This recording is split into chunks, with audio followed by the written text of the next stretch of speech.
नमस्ते। ऐसा कौन सा कर्म है जिसका कोई भी प्रायश्चित विधान नहीं किया गया है? प्रायश्चित विधान मैं इसलिए कह रही हूँ कि जब मनुष्य पाप कर्म करता है वो अनेक प्रकार के होते हैं। तो हमारे संत गणों ने, हमारे शास्त्रकारों ने बहुत प्रकार के प्रायश्चित कर्म बताए हैं। अर्थात यदि मनुष्य शुद्ध बुद्धि से उन कर्मों को करता है तो वह उस बुरे कर्म के दुष्परिणाम से कहीं ना कहीं ऊपर उठ जाता है। तो कहते हैं एक ऐसा कर्म है जिसके लिए कोई प्रायश्चित नहीं किया जा सकता। आइए जानते हैं वो कौन सा है। महर्षि वेदव्यास महाभारत में लिखते हैं, ब्रह्मग्ने सुरापे च चौरे भंग व्रते शठे। ब्रह्म हत्या और सुरापान यानी कि किसी ऐसे विद्वान की हत्या कर देना जो ज्ञान के द्वारा हमारा संपोषण कर रहा है, उसको महापाप माना गया है। तो कहते हैं कि ब्रह्म हत्या करना, सुरापान करना, शराब पीना महापाप है शास्त्रों में।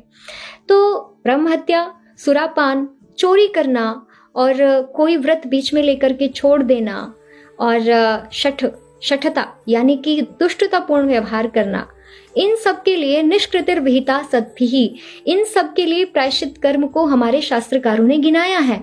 अर्थात इन कर्मों को करने के बाद भी यदि हम शुद्ध बुद्धि से उत्तम कर्म करें जो हमारे शास्त्रों में बताए गए हैं, तो हम उनके दुष्परिणाम से, दुष्प्रभाव से बच सकते हैं, या मैं कहूँ ऊपर उठ सकते हैं।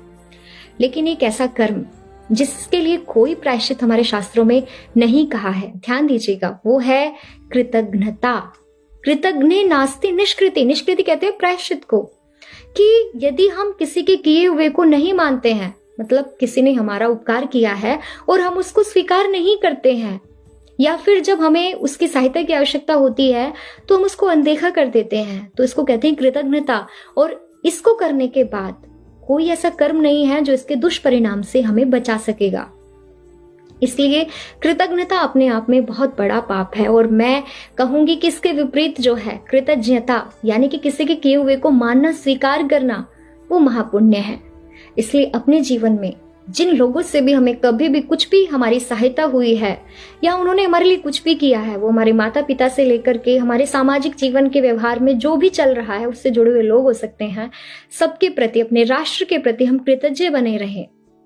तो वो प्रकृति भी है, वो परमात्मा भी है, और वो ये समस्त जो हमारे संबंध हैं सांसारिक वो भी हैं। तो सबके प्रति कृतज्ञ बने रहें और कृतज्ञता को अपने जीवन में कोई स्थान ना दे, अर्थात किसी के किए हुए को अनदेखा ना करें। तो हम प्रायश्चित तो उसका नहीं कर पाएंगे, लेकिन यदि हम उस पाप से बचना चाहते हैं तो हमें कृतज्ञता को अपने जीवन में अपनाना ही पड़ेगा। नमस्ते।